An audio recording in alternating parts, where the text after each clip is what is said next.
Hello beautiful ladies, अगर आप लोग की डिलीवरी हो चुकी है या फिर होने वाली है तो ये वीडियो आप लोग के लिए हेल्पफुल रहने वाला है। अभी अभी आपकी प्रेगनेंसी जर्नी खत्म हो गई है और आपकी मदरहुड जर्नी स्टार्ट हो गई है।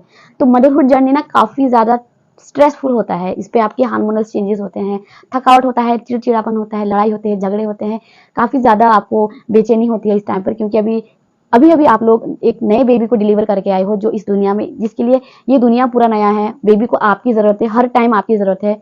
इसी में यहाँ पे मदर्स भूल जाती है कि जितना बेबी को आपकी जरूरत है ना, आपको भी इतनी ही केयर की जरूरत है। आपको इतना ज्यादा अपने बॉडी का ध्यान रखने की जरूरत पड़ जाती है, क्योंकि इस टाइम पे आपको काफी ज्यादा स्ट्रेस होता है, बेचैनी होता है, टेंशन होता है, थकान होता है, दर्द होता है। आपकी सारी की सारी लाइफ पूरा चेंज हो गया है, नया आपका जर्नी स्टार्ट हो गया है। तो आपको भी इस टाइम पे काफी ज्यादा ध्यान रखने की जरूरत होती है। तो मैं आप लोग को बताऊंगी आपको डिलीवरी के बाद क्या क्या करना चाहिए। ये आप लोग के लिए सच में हेल्पफुल रहने वाला है, सभी लेडीजों के लिए हेल्पफुल रहने वाला है। तो वीडियो को पूरा देखिएगा। वीडियो थोड़ा सा लंबा हो सकता है और इस वीडियो को मैंने दो पार्ट्स में डिवाइड कर लिया है, एक बॉडी केयर और एक फूड। ठीक है, तो हम लोग सबसे पहले शुरू करते हैं बॉडी केयर। एक मदर को डिलीवरी के बाद अपने बॉडी की केयर कैसे करनी चाहिए। जो सबसे पहला टिप है वो है सिर। आप लोगों ने हमेशा सुना होगा कि डिलीवरी के बाद जो सबसे ज्यादा सर्दी घुसता है ना लेडीज को, वो हमेशा सिर से घुसता है। इसीलिए डिलीवरी के बाद, चाहे वो सर्दियों का मौसम हो चाहे वो गर्मियों का मौसम है, आपको कॉटन के कपड़े से अपने सिर और कान को अच्छे तरीके से कवर करना चाहिए। क्योंकि इस टाइम पे अगर आपको सर्दी घुस गई ना, तो फिर आपको आगे जाके दिक्कत करेगा, आपको सिर में काफी ज्यादा दर्द रहने लगेगा। इसीलिए आपको कम से कम 40 दिन तक अपने सिर को ढककर ही रखना है। अगर आप लोग को बीच बीच में बेचैनी महसूस होती है या फिर गर्मी लग रहा है, पसीना हो रहा है, गर्मी का मौसम है, तो आप लोग बीच बीच में उतार सकते हो। लेकिन ध्यान ये रखना कि जब आप लोग सिर से कपड़ा उतार रहे हो ना, तो उस टाइम पे कमरे का फैन, कूलर सब कुछ बंद होना चाहिए, सिर पे हवा नहीं लगनी चाहिए। सेकंड जो टिप है वो है बॉडी कवर होनी चाहिए। आपने हमेशा देखा होगा कि डिलीवरी के बाद लेडीज कवर रहती है। वो क्यों रहती है, आपको रीजन पता है इस चीज का? मैं आपको बताती हूँ।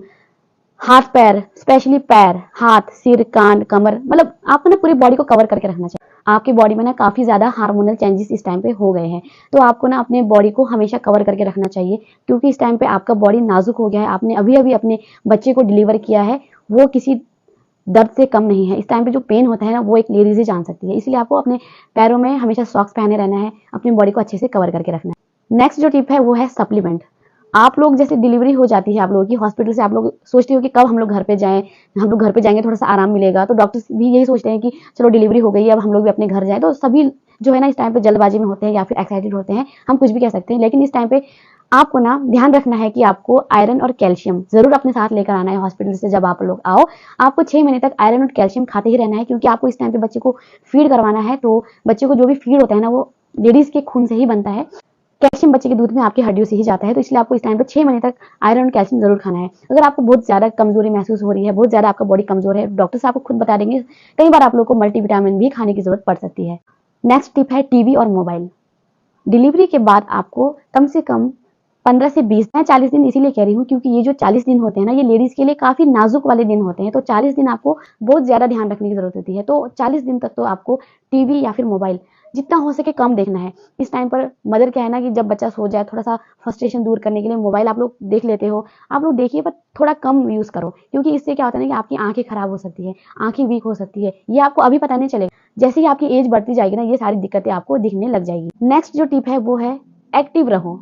आपकी डिलीवरी हुई है, आप लोग अगर सारा दिन सोए रहोगे, लेटे रहोगे, तो आप लोग अपने आप को सोचोगे कि मुझे पता नहीं क्या हो गया है, मैं बीमार हूँ। तो आपका बॉडी एकदम से वीक हो जाएगा, एकदम से सुस्त हो जाएगा। तो आपको ना एक्टिव रहना है इस टाइम पे। आप कोई बीमार नहीं हो, आपने नए बच्चे को जन्म दिया है, आप लोग थोड़ा सा एक्टिव रहो। मतलब कुछ ना कुछ आप लोग काम, हल्का फुल्का काम करते रहो। जैसे बच्चे का नैपी, जैसे बच्चे के छोटे मोटे कपड़े आप लोगों ने तय करके रख लिए, या बच्चों का पाउडर वगैरह अच्छे से समेट के रख लिया। मतलब छोटे छोटे काम ना आपको करते ही रहना है, थोड़ा सा आपको एक्टिव रहना है। नेक्स्ट जो टिप है वो है कॉन्स्टिपेशन।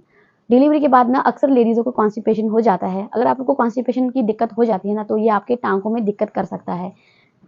कोशिश करिए कि आप लोग ज़्यादा से ज़्यादा पानी पिए, ज़्यादा से ज़्यादा सब्जियां, फ्रूट्स खाएं, जिससे कि आपको कॉन्स्टिपेशन ना हो। कॉन्स्टिपेशन होगी तो आपकी टांगों में दिक्कत करेगा और आपकी टांग के खुलने का भी डर रहता है। नेक्स्ट जो टिप है वो है टेक प्रॉपर डाइट। आपको ना प्रॉपर डाइट खाने की जरूरत है इस टाइम पे।